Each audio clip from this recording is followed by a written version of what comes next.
大家好，人红是非多是必须的。例如27岁的运动员王一博猝死之后，全网的黑粉狂欢，真的是有多恶心就多恶心，甚至一点人味都没了。例如赵丽颖的一席访谈，原本是个人的感悟和角色的理解，结果被人更多解读的却是她和王一博的有绯，而且访谈过后，槽点居然都跑到王一博那边去了。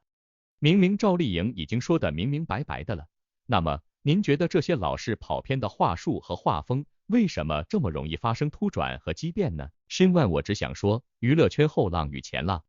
真的是反复交替，时移世易，由不得那些瓜皮爱好者继续按照魔幻的套路去理解诡异的事情了。视角永恒359度，观点永恒与别不同的申万我，刚刚全网第一时间惊讶了一把运动员王一博的去世，结果这条热搜居然继续可以惊掉吃瓜群众的下巴。也就是说，运动员王一博去世依旧高居热搜第一，而且年关将至的黑粉狂欢，果然在乌镇之后得到了另外一次的狂躁派对和情绪升华。年仅27岁，多次获得冰壶全国冠军，他本可以有更好的人生，达成更高的成就，却被癌症夺去了性命，英才逝去，本该让人惋惜。可谁能想到，他离世的消息被顶上榜首，却是因为另一群人的谩骂诅咒。他们在这条热搜下骤其不得转生，极尽恶毒词汇，看得人瞠目结舌。当今这个时代，一个人的讣告无亚于他的献上灵堂。而这群人的做法与在旁人葬礼上撒泼捣乱有何异？还有比这更离谱的事吗？还真有，那些心怀鬼胎者诅咒的竟是演员王一博。一时之间，辱骂、嘲笑无关者的话题将真正的当事人热搜搅得乌烟瘴气，甚至还有人反过来怪该运动员蹭热度。您说是不是正常的脑回路？实在无法理解这些疯狂的非人类思路呢。反正申万我相当的震惊，说往生的逝者来蹭这波热度，能说这话的人是不是人话不会说了，鬼话说太多了，或者是不是吃错药了呢？同样的，赵丽颖的最新访谈完全都是坦诚不公，坦坦荡荡，结果能让黑粉带出王一博，跟着带出完全不同的风向和鞭笞。您说这些恶意从何而来呢？或者说，申万我从去年的粉皂事件深扒到今年的乌镇事件，其实背后就是同事同款的用心和黑手呢。这次赵丽颖的最新采访，通过相当缜密用心的剪裁，完美的呈现了一个2022年的最新赵丽颖。而且这次她坦言了曾经遗憾的往事。年轻漂亮的赵丽颖穿着深色条纹毛衣，一头齐根卷发自然潇洒的垂落到肩膀上，为她本就娇俏可爱的颜值锦上添花。赵丽颖不愧是娱乐圈鼎鼎有名的女明星，她的一举一动气质卓绝，优雅中又透露着一丝丝女强人的果敢气质。颖宝在接受采访时，居然意外坦言了一件让她遗憾的往事。她说，其实有绯那时候没有给到大家一个特别好的状态，我自己也会觉得有一点点遗憾，希望在与奉行之后可以给到一个最好的状态。可能对自己的要求特别的高，自己很难达到自己的这个点，只是在诠释的过程当中，我要求自己完成我自己的角色任务和使命。赵丽颖这番话让大家看到了她对自己的高要求。其实单论颖宝在有绯这部剧中的表现，她的一个眼神动作都能让人看到出挑的演技，这份小小的遗憾只能说是为了帮王一博挡枪的。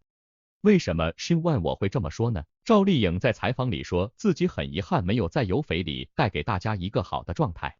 后来再回看自己的作品时，其实自己是挺满意的。这句话在申万我的眼里很值得玩味，因为赵丽颖对自己的严格要求很难达到自己的这个点，所以呢，赵丽颖很巧妙的说，希望在刚刚杀青的新剧里面可以弥补，接下来的与奉行可以给到一个最好的状态。这里面的情商运用的很巧妙，不知道您看出来了没有呢？于是乎，同一天，也就是12月27日，马上有网友评论说，那么对于新一代的年轻演员而言，他们身上缺乏的精神，也就是创新，敢于推陈出新的精神，所以说他们一定要学会创新。敢于创新，这也是非常重要的。最缺少的就是琢磨的精神，对于人物角色的研究琢磨，对自身能力提升的琢磨。当下所谓的流量明星被商业被市场裹挟，以至于在市场上面对的都是效益，缺乏工匠精神。跟着，更多的网友评论说，如今的年轻艺人身上缺乏了敬业爱岗、努力钻研、为艺术献身的精神。老一辈艺人会为了一部戏一个角色努力钻研、琢磨表演，力求完美。可如今的艺人连台词都说不好，大都依赖配音，甚至一点苦都吃不得。钱让自己挣，苦让替身吃，实在是令人无语。时隔2年，赵丽颖终于承认和王一博合作有翡时，没有给到大家一个特别好的状态。这里面的话术，您有没有看出去年粉皂事件的影子呢？但凡熟悉本频道的朋友们都知道，去年新万我已经第一时间畅聊了有心人话锋一转的厉害话术，这些聪明人一眼明了的话术，特别容易把不明真相的瓜友带进坑。这就像2个王一博，原本风马牛不相及，结果因为粉皂之后又乌镇，乌镇之后王一博，最近真的是不堪其扰，所以一个伤感的讣告成为了黑粉的狂欢。仅仅因为同名同姓，就成为指桑骂槐的无辜对象，被闹得死后也不得安宁。又有谁为运动员王一博发声呢？尊重逝者是大家中华的传统美德，然而这群黑粉早将这些优良传统抛之脑后。不仅仅是不敬死者，他们还诅咒生者，辱骂造谣都已经是基本操作，更令人毛骨悚然的是辟鬼图。所以好奇的您千万不要在深夜点开一个正在吵架的相关明星的超话，不然你就会看到昔日眼熟的明星照片被恶意剪裁，黑白相片上2条鲜红的血泪汩汩流淌，拼贴上开膛破肚的躯体，那些恶毒之语更是如同复古之居，触目惊心，恍惚之间还以为是误入了无间地狱。不然这世间怎会有人如此恶毒，去诅咒一个平日里跟自己毫无接触的人？更令人心累的是，再过去，这些人还只是饭圈毒瘤的个人行为，如今却越演越烈，已然形成一片毒瘴。要知道，追星者里不乏低幼的学生，长时间身处在这乌烟瘴气之中，他们会变成什么样子？今天因为和王一博同名撕，明天因为和自家哥哥穿同款撕，撕得越厉害，资本越高兴。毕竟在这个流量时代，有话题有争议就有钱。申万我不禁想问，为什么这么畸形的粉圈仍然运转下去呢？除了利益，也不得不提到螃蟹心态。当一群螃蟹在桶里时，如果有一只想爬出去，另外几只就会把它拽回来，即使桶上并没有盖子，螃蟹也不会爬出去。这群粉丝被这样的认知偏见蒙蔽，成了桶里的螃蟹。他们浪费大量时间做对自己没什么好处的事情，放大群体中的负面情绪，比如贪婪和嫉妒，使团体环境更加不愉快。要想从螃蟹桶中挣脱出来，光靠个人的努力是不够的。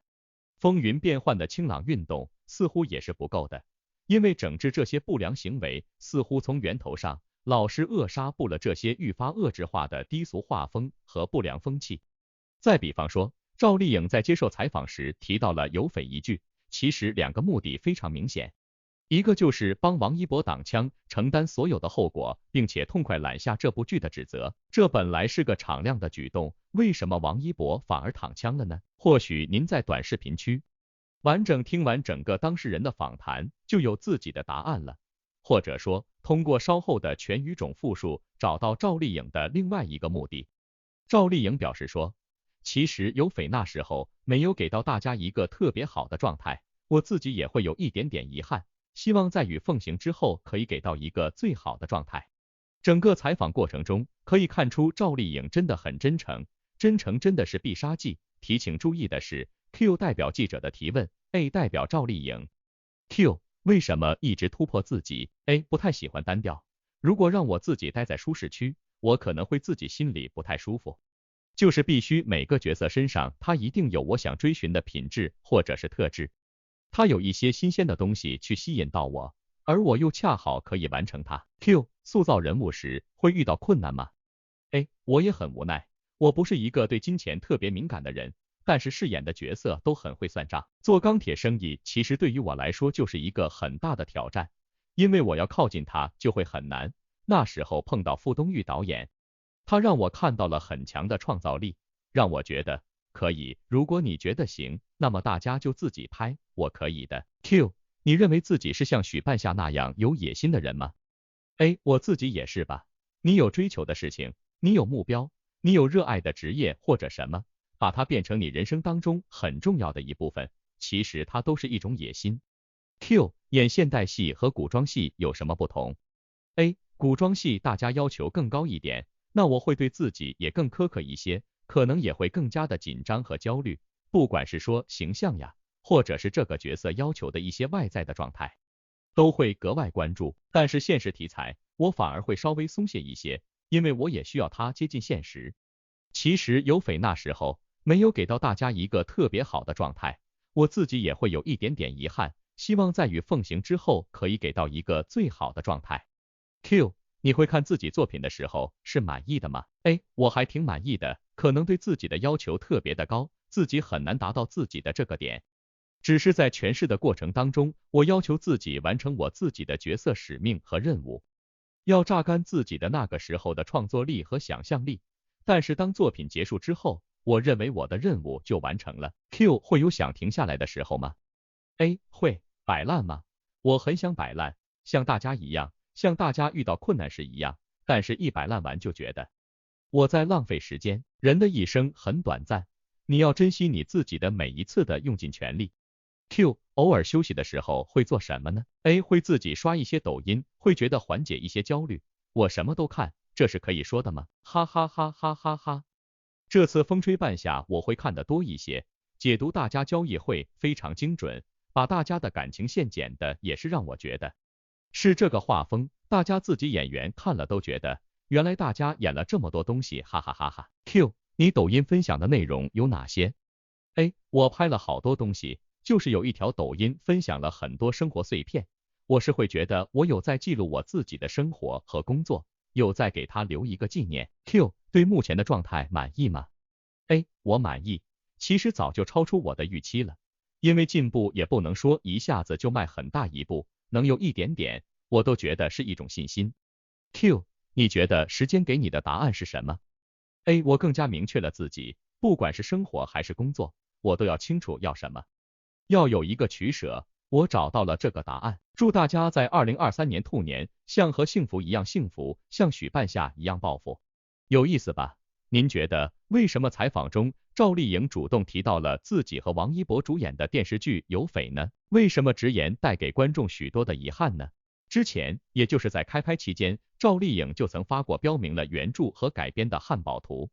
暗示有匪被魔改，引发网友热议。当然了，剧中赵丽颖一部分的状态确实不是很好，但是这部剧的遗憾的更多在于剧方没有认真做剧。投资上亿古偶大 IP 剧，但从导演到编剧再到后期剪辑，却没有一个拿得出手，剧情魔改，逻辑无法自洽，像是小孩子过家家一样，剪辑也是这一段那一段，前一秒要打架，后一秒就打完了，审美也是一言难尽，真的很难想象下面这种奔月图是来自一部古偶剧。于是乎，吃瓜群众都没想到今天的赵丽颖居然会在采访中首次回应了这个问题，并且表示有匪的时候没有给到大家一个好的状态，他自己也会觉得非常遗憾，也希望在之后的与奉行中可以给到大家一个好的状态。对申万我而言，这最后一句明晃晃就是赵丽颖的另外一个目的了，因为在与奉行开拍前和进行时的全过程里面，申万我可是全网独家深扒了赵丽颖的精神状况和身材管理，尽管这次回马古偶千言万语，该说的都说了，然而即便是难度系数不高的主场之力，不服输的赵丽颖也要通过加倍的努力去证明有匪可以做得更好，您说对不？两个目的，一句表白，您说赵小刀是不是敞亮人、明白人？他这个话说的相当的真诚，也敢直面反思自己的缺点，但观众心里也明白有匪不仅仅是赵丽颖的状态问题，也有服装、拍摄等问题，只是演员都是管不了其他的外在因素的，只能说把自己的状态保持好，再认真演好每一部剧，这就是对观众最大的负责。而赵丽颖的存货与奉行，看路头来说，状态是真的特别好，整个人水水嫩嫩的，再加上这部剧是大家的星月 CP 二搭，吃瓜群众可是老期待了。另外，赵丽颖今年的跨年应该是不会参加了，虽然她同样收到了不同的邀约，因为她一定要去参加央视的百花迎春晚会，路透都已经出来了，而且还是唱歌。所以这次访谈出街时间点很有味道。有匪一句虽有遗憾，说出来，赵丽颖明晃晃，算是释然了。而且更重要的是向前看，向前迈步。赵丽颖坦然面对过去，对自己的要求也更加严格，所以才有了之后更加优秀的作品《幸福到万家》《风吹半夏》。还有未播出的《与凤行》，也就是最好状态的《与凤行》。这次的回马古偶，更多的赵氏鬼聪明算是展露无遗了。对于赵丽颖坦坦荡荡的野心大爆炸，王一博背后的商业爸爸也是野心大爆炸当中。因为最新的王之物料真的好多，年底了，各大品牌都在备战新年。作为品牌代言人最多的人，王一博的新鲜物料可谓是扎堆来袭。从红米发布了最新的海报开始，连续4天更新不断，让喜欢王一博的人可谓是吃尽了红利。随之而来的就是王一博作为香奈儿品牌大使，这次更是身穿黑色软的外套，亲自发文宣传，可见合作更加深入。王一博的气质中带有自己特有的清冷，自然跟香家的风格不谋而合。王一博的身材比例优越，身材纤细，肩膀宽大，把小香风穿出了自己独有的韵味，更是彼此成就。可谓是从未见王一博在小香风的呈现上失手过，每次都给人眼前一亮的感觉，味道就是很特别。这次王一博难得更新了微博，是分享了自己的这组照片，文案中写道：分秒之间享受独处的自洽，放缓脚步也是为了更笃定的前行。与我的亲密伙伴一起记录这个时刻，开启2023全新旅程。这段文案很有意境，放出的照片呢，也是之前在参加香奈儿晚宴时期拍摄的。但是很多人说，看到王一博穿了香奈儿的衣服，除了那场的白黑相间的春夏款，还有就是这次的黑色斜纹软的大衣，大家不得不说一句，还得是王一博啊，亲自上线发文，自然会吸引不少人的关注。发文后很快转发量破万，更是让不少人开启了选购。都说王一博的商业价值牛，的确如此，看一下香家是多卖力的就知道了。王一博不仅是让这件外套开光了，吸引了不少人的关注，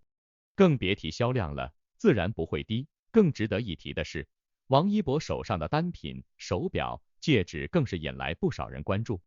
听闻王一博的戒指销量很可观，这也是为何小香家这么喜欢让王一博戴的原因。只能说，凡是王一博上身过的单品，必然是大爆款无疑了。所以Shin1我真的很佩服香奶奶的年底操作，割韭菜真的是毫不手软，这不多谢王一博同学，还能多谢谁呢？话说回来，马上就要跨年了，这次的王一博新歌会在12月30日上线，雨落下来的意境着实让摩托姐姐们充满了无限的遐想。同时呢，都知道这次王一博跨年夜会在东方卫视，还有新歌的舞台设计也很有特色。虽然这次大家不能看到天天兄弟合体了，但是依旧不能否认一点的是，大家还是能够看到王一博的舞台表演，这就足够了。最近整体的大环境给大家带来了一个崭新的憧憬，特别是今年的春节档，大家很有可能会看到王一博的电影，那就是跟梁朝伟合作的《无名》，大体会在春节档上映。好多人都翘首以待，毕竟静待花开的日子里等了这么久，好不容易等来了，这是一件值得开心的事情。相信好多人对于这个消息的出现还是很开心的。沉寂许久的日子里，电影院的恢复是需要时间的，特别是春节档这种重要的日子，如果恢复的好，票房自然就好。这对于迈入电影圈的王一博而言，无疑是非常重要的一件事。当然了，各种的困难和挑战，Shin1我已经讲的足够多了，大家唯有祝福，希望王炸姐姐的运气降临吧。其实说白了，王炸姐姐也肯定不知道自己的运气在年底会这么好。风吹半夏播出之后，不论是观众还是业内的很多人士都给予了很高的评价，而且导演也曾提到过，这部剧赵丽颖顶着压力坚持拍摄的，所以这次赵丽颖在接受采访的时候提到了之前出演的有匪，明晃晃就是 Shin1我常说的底气十足。这份底气让她可以勇敢地承担起来所有的责难，因为这是赵丽颖合作王一博出演的一部古装剧。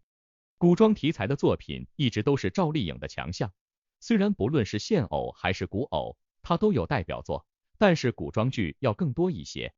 在接受采访的时候，赵丽颖提到了关于有翡的一些争议，她表示在这部剧中没能够给大家呈现出一个好的印象，对此她也觉得十分遗憾。赵丽颖的回应仅仅是代表她个人，提到了在剧中自己的角色的状态，并没有提到整部剧，也没有提到其他任何的艺人。但即使是这样，从头到尾都没有发言的王一博还是没逃过，也被一起攻击了。在娱乐圈中，各家艺人的粉丝之间会有争执也是很常见的，尤其是同期的艺人，因为本身就会有一些竞争，经常会被观众们对比。然而其中也会存在一些黑粉的见缝插针，刻意挑事的黑粉甚至能够伤害到多位艺人。这一次赵丽颖回应之后，居然还是被很多黑粉攻击了。当时她的状态确实和之前的状态有一定的差别，但其实娱乐圈中会有这种争议的艺人有很多，敢于站出来回应的却很少，能够正面自己的问题，也说明他足够敬业。很多黑粉跟着，居然将矛头转向了王一博，他们反复强调是王一博拖后腿，是王一博没本事，应该站出来回应，甚至还攻击王一博的新歌，称他不是歌手就是在割韭菜。这些言论明显就是在挑拨两家粉丝之间的关系。赵丽颖在回应的时候提到的都是自己的状态不佳，已经大包大揽了。结果呢，这一坦诚无比的说法，居然在黑粉的口中，居然跟王一博拖后腿的说法完美捆绑了，两者之间明晃晃毛关系都没有。您说黑粉的话术是不是好失败，却又好奇怪呢？喜欢王一博的朋友都知道，他其实很少会这些事情做出回应。很多争议在他看来就是过眼云烟，不会困扰他太久。面对黑粉，言语上的回应起不到太大效果。王一博自从走红之后，面临的争议也越来越多，像这种没被提到，还是会被带出场，还是会被骂的例子也有很多。王一博能做的就是用行动证明自己。他走红之后，对剧本的要求也非常严格，并没有在短时间内接大量的合作。走红之后播出的电视剧也屈指可数。今年更是把重心放在了电影上。面对这一次的争议，粉丝们也不需要做出太多的回应，因为这本身就是一种挑拨，很多发言的黑心网友也都不怀好意。梁朝伟和王一博等合作主演的《无名》也将要和大家见面，目前大家需要做的就是这部电影的宣传，只要有作品和大家见面，这就是王一博回击最好的武器。此外，东方卫视于2022年12月26日官宣王一博参加跨年晚会，于是网友很好奇，湖南卫视会用哪个顶级流量来接替王一博呢？王一博从2016年到2021年连续6年在湖南卫视跨年，尤其是2019年、2020年、2021年，王一博已经成为顶级流量了，他是湖南卫视的王牌。别的卫视还需要绞尽脑汁邀请顶级流量参加，而湖南卫视不需要，因为王一博是天天向上主持人，他肯定在湖南卫视跨年，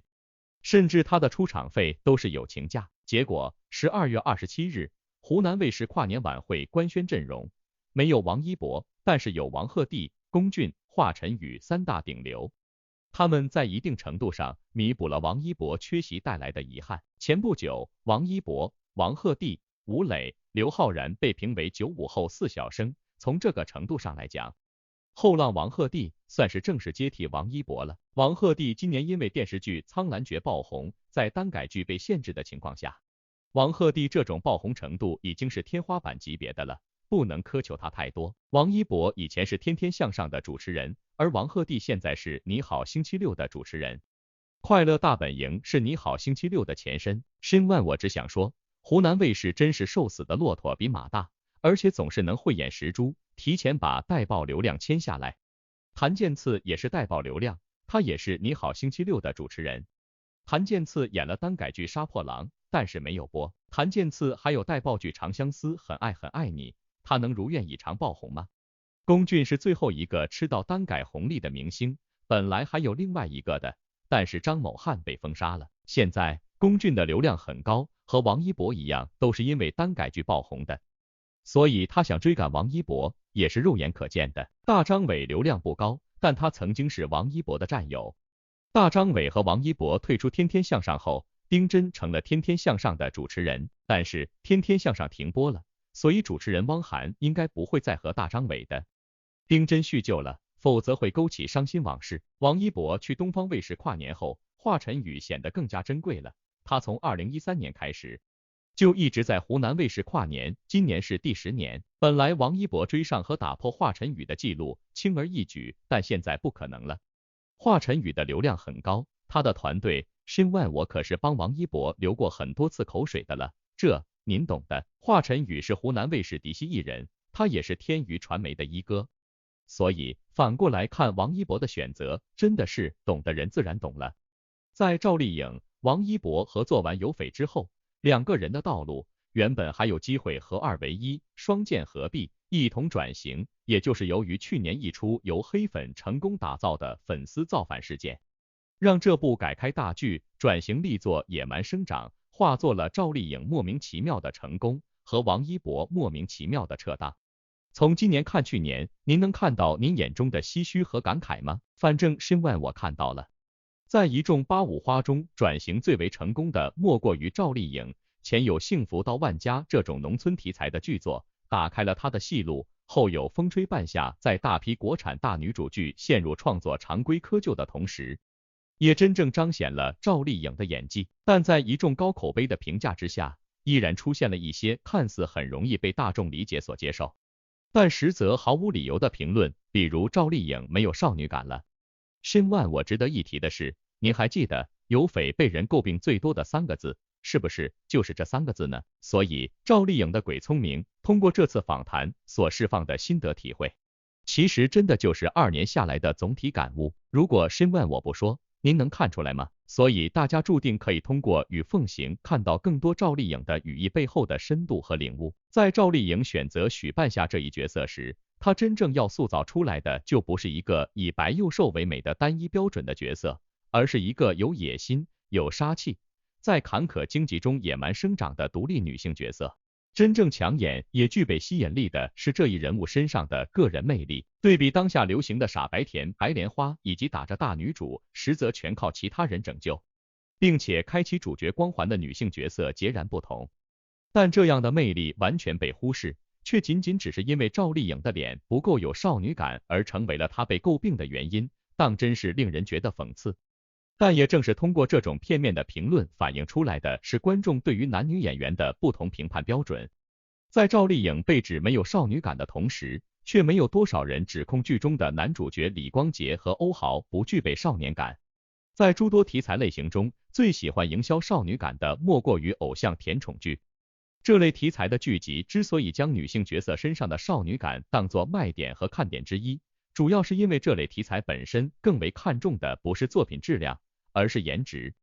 大部分年轻观众看偶像甜宠剧的唯一诉求就是男女主颜值一定要够高，否则就失去了看这类剧作的意义。男主角阳光帅气的少年感，女主角貌美如花的少女感，就成了考量演员是否适合角色的唯一标准。就是由于创作的目的都是讨好年轻观众，所以多样美被狭隘了标准，有演技但缺乏少年感和少女感的演员，自然就被这类题材剧拒之门外了。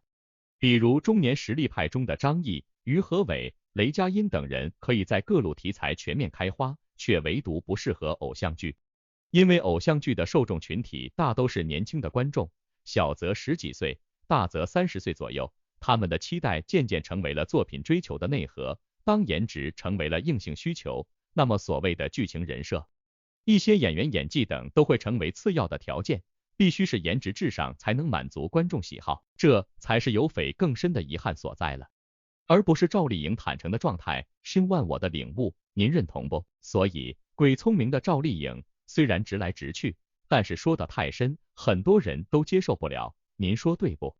实际上原本观众的审美并没有如此狭隘的标准，只是因为作品在试图打造年轻人审美标准的同时，将美固化成了少年感和少女感的这一种，在讨好这些年轻观众的同时，也将风向引到了一个特定的窗口，能够吹进年轻观众心里的这股风，就变成了单一的颜值，这就使得多样审美的可能性在影视创作过程中直接被规避，从而演变成了年轻观众的内心期待。而背后影视剧创作又是在高度流水线式制作的情况下，已经让迎合观众喜好变成了引导观众喜好。总之，娱乐圈的水深到普通人没兴趣了解，只想眼前的愉悦，就是这么一个简简单单的道理。所以申万我深扒2年的硬核，实际上瓜皮观众依旧喜欢瓜皮，而不是瓜瓤。您说好玩不好玩？申万我常说，粉碎正主一不小心就是粉碎正主个中的前因后果。申万我讲再多也没用，有用的是正主自己说的。比方说这次赵丽颖的发言，说到了这么几点：一，不管是生活还是工作，都要清楚的知道自己要什么。二，为什么不断突破自己？自己不太喜欢单调，如果一直待在舒适区，可能自己会不太舒服。每个角色身上有自己想追寻的一些品质或特质，角色本身有一些新鲜的东西吸引着他。三，自己是有野心的人吗？有追求的事情，有目标，有热爱的职业，把它变成人生中很重要的部分，都是一种野心。四，回看自己的作品，觉得满意吗？满意，因为对自己的要求特别高，要求自己完成角色的使命跟任务，要榨干自己的那个时候所有的创作力和想象力。五，有想过停下吗？摆烂也会，但一停下来，觉得自己是在浪费时间，人的一生很短暂，你要珍惜你自己的每一次，用尽全力。六，对自己目前的状态满意吗？满意，早就超出预期了，因为进步也不能说一下子就迈很大，能有一点点都觉得是一种信心。七，时间给你的答案是什么？更加明确了自己，不管是生活还是工作，都要清楚要什么，要有一个取舍。这就是正主的心声了，而且还是很刚很正能量的心声，看懂了都是长长久久佛系安康的粉随正主。从追鱼传奇、新还珠格格、妻子的秘密、姗姗来了、陆贞传奇、加油吧、实习生花千骨、胭脂、老九门、楚乔传、青云志、知否知否应是绿肥红瘦，你和我的倾城时光，谁是凶手？幸福到万家，到风吹半夏。粉随正主的人都能从中见证了赵丽颖的成长。丽颖不带货，不蹭热度，安安静静拍戏，每一部都是经典，都在突破自己。从她塑造的每个角色身上，我看到了赵丽颖与角色共存的生命力。每个角色都给人以新鲜感，每个角色都展现出女性独特的人格魅力。演员不就应该这么纯粹和简单的吗？赵丽颖在悄悄的成长，一步一步的成为更好的自己。她严格要求自己，当外界有人说她一些不好听的话时，她不予理会，她会拿出最好的状态证明自己，用作品说话。她有清晰的人生规划，理智且上进，真诚，内心强大，清醒自律。他为何能走得这么远呢？想必也不用我再多说些什么了吧。这次黑粉这么容易带偏风向，把莫须有的矛头都指向了王一博。说白了，王一博的商业价值让娱乐圈的蛋糕愈发稀罕和稀少了，所以王一博的后浪们不会放弃什么，一定会争取什么。所以通过赵丽颖的一席话，懂的人明白了，她已经顿悟了成功的窍门，已经扔掉了少女感的包袱，已经学会承包了过错。于是乎，黑粉们开始转移了焦点。无论同名同姓的机会，还是9不搭8的话术，买的真爱们，还是需要转过头理解了自己的正主，才能更好的两头应付。深万我的这番新年禁语，您有什么更加硬刚心声需要分享的呢？